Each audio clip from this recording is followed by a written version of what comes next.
And those are some of the headlines. This is Democracy Now!, democracynow.org, The War and Peace Report. I'm Amy Goodman.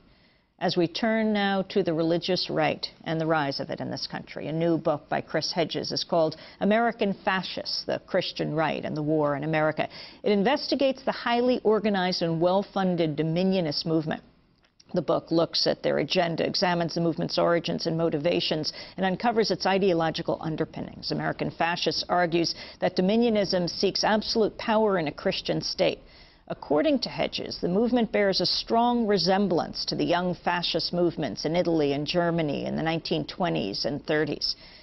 Hedges was a foreign correspondent for the New York Times for many years, where he won a Pulitzer Prize. He's also the author of War as a Force That Gives Us Meaning and Losing Moses on the Freeway.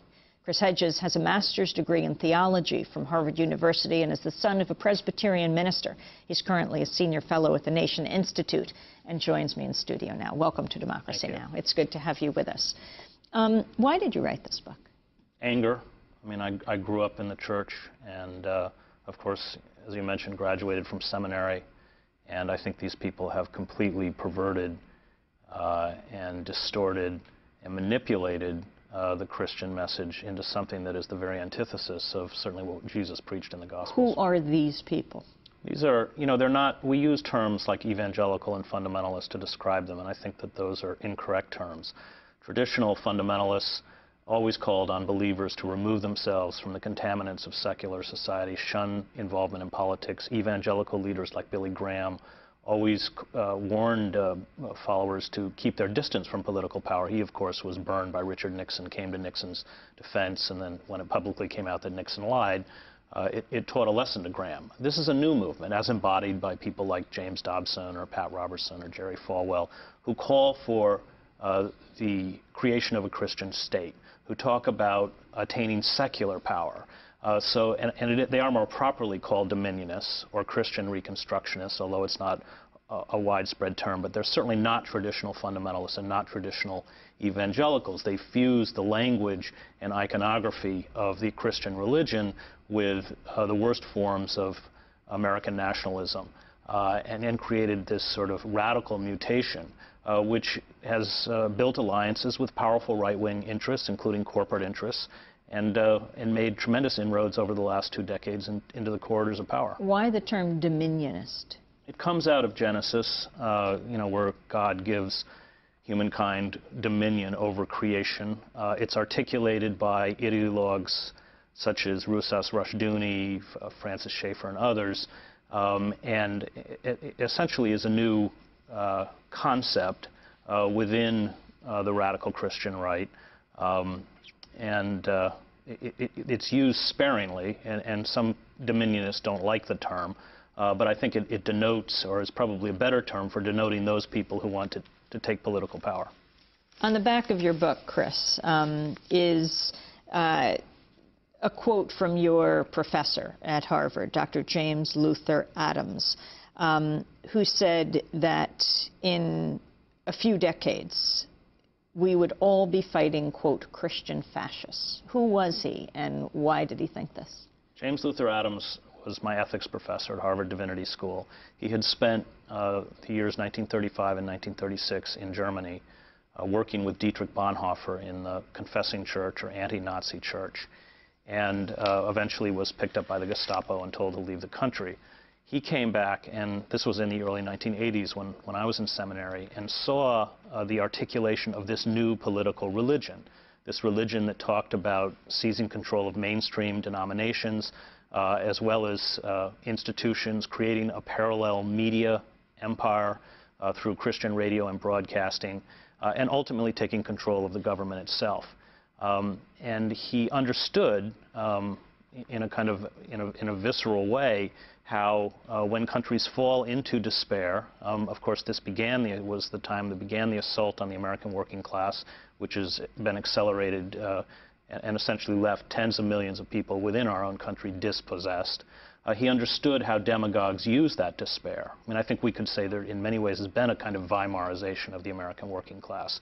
And he saw what we were doing through globalization, what we were doing to our working class and our middle class, coupled with the rise of these so-called Christian demagogues as a frightening and toxic combination, which, if left unchecked, would destroy our democracy.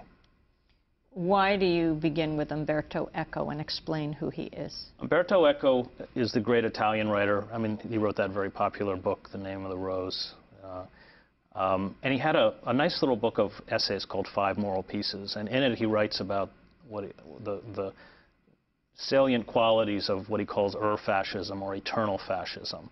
And I wanted to list those. I thought it was probably as good a list as I'd ever seen compiled on what the main tenets of fascism are to begin the book, because my argument is that this is not a religious movement. Although it certainly depends on the support of many earnest, well-meaning, decent people who are religious. I would argue that they're manipulated not only, of course, to be fleeced for their money, but essentially to give up moral choice and surrender to the authoritarian demands of these leaders to march forward and essentially dismantle our democratic state. And I think that when we look closely at what it is that this Christian right movement espouses, it does bear many similarities to the main pillars of fascist movements: the cult of masculinity, the war against. What do you mean, the cult of masculinity? Well, the fact that they elevate male figures within the megachurches who cannot be questioned, who speak directly for God. Any kind of questioning or self-criticism becomes essentially battling the forces of Satan. That power structure is to be replicated in the family. Now, much of this movement is about the disempowerment of women. Children have to be obedient. And so that power structure of the family with the dominant male and everyone else submissive is replicated in the megachurches, which oftentimes, and I've been in many over the last 2 years, revolve around cults of personality. When we look at the sort of empires that people like Pat Robertson run, this man is worth hundreds of millions, some people say up to $1 billion, surrounded by bodyguards, flying around on private jets, investing in blood diamonds in Sierra Leone.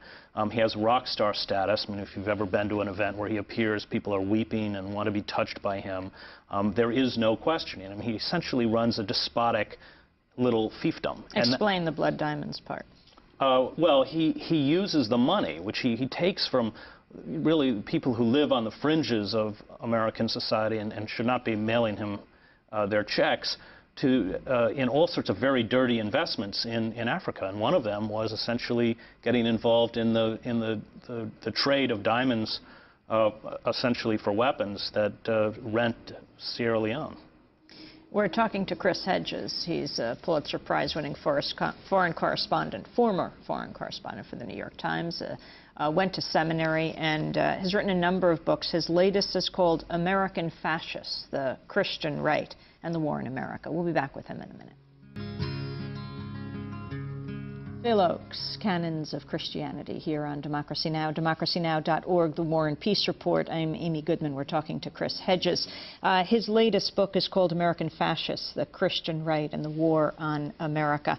We were just talking about Pat Robertson. I wanted to go back to that famous quote of his. This had to do with foreign policy and the Venezuelan president, Hugo Chavez. You know, I don't know about this doctrine of assassination, but if he thinks we're trying to assassinate him, I think that we really ought to go ahead and do it. It's a whole lot cheaper than starting a war. And I don't think any oil shipments will stop. But this man is a terrific danger. This is in our sphere of influence, and we can't let this happen. We have the Monroe Doctrine. We have other doctrines that we have announced. And without question, this is a dangerous enemy to our South, controlling a huge pool of oil that could hurt us very badly.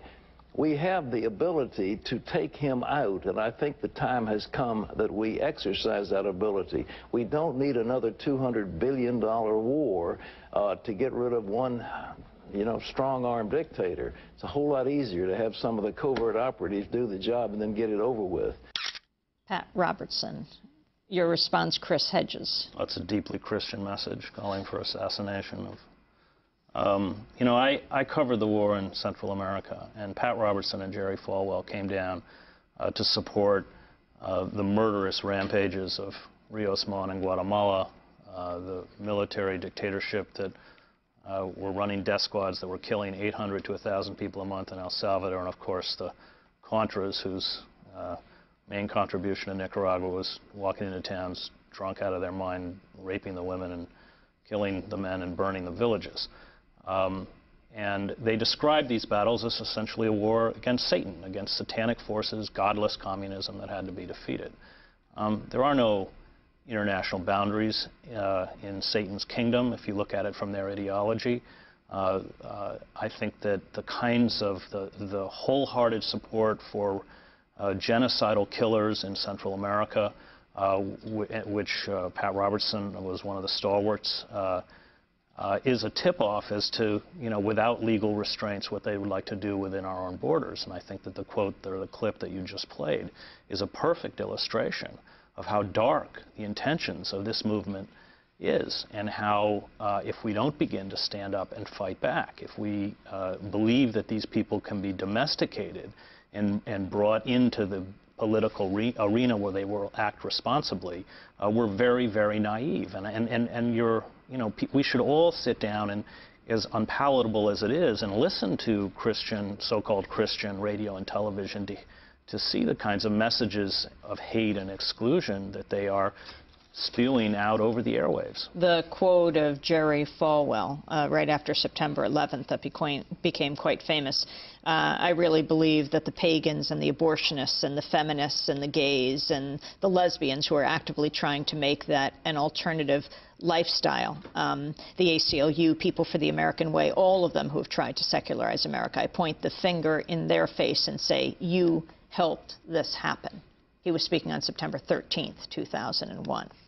On Pat Robertson's 700 Club That's right. program. And this is, I mean, essentially when you follow the logical conclusion of the ideology they preach, there really are only two options for people who do not submit to their authority, and it's about submission, because these people claim to speak for God and be able not only understand the will of God, but be able to carry it out. Either you convert or you're exterminated. That's what the obsession with the end times, with the rapture, which, by the way, is not in the Bible, is about. It is about instilling, it's of course a fear-based movement, and it's about saying ultimately, if you do not give up control to us, you will be physically eradicated by a vengeful God. And that lust for violence, I think that sort of, the notion, that final aesthetic being violence is very common to totalitarian movements. The belief that massive catastrophic violence can be used as a cleansing agent to purge the world. And that's something that this movement bears in common with other despotic and frightening radical movements that we've seen over the past, throughout the past century. Can you talk about some of the meetings you attended, from the Pennsylvania Pro-Life Federation to the Evangelism Explosion that was a seminar taught by Dr. D. James Kennedy? Well, the Evangelism Explosion, where it was a one-week seminar taught by Kennedy, was about certifying people to be able to go out and teach this conversion technique. And what was fascinating about it is how manipulative and dishonest it was. What they do is essentially they cook the testimonies. They promise people that they, if they commit themselves to Christ, they can get rid of the deepest existential dreads of human existence, the fear of mortality, the grief. We were supposed to write testimonies. We would turn them in to the teachers, and they would send them back. And it was always about, I have 100% certainty that I know that if I die tomorrow I'll go to heaven. Or I lost my son, one of the examples was in the war in Vietnam, but I don't grieve because I know I'm going to meet him in heaven. They talked about targeting people who were vulnerable. They used a technique very common to cults. It's called love bombing. It's a term taken from Margaret Singer, where 3 or 4 people go and you sort of focus intently on the person and fascinated by everything that they say. You build false friendships, and eventually, of course, the goal is to draw them into these mega churches. This movement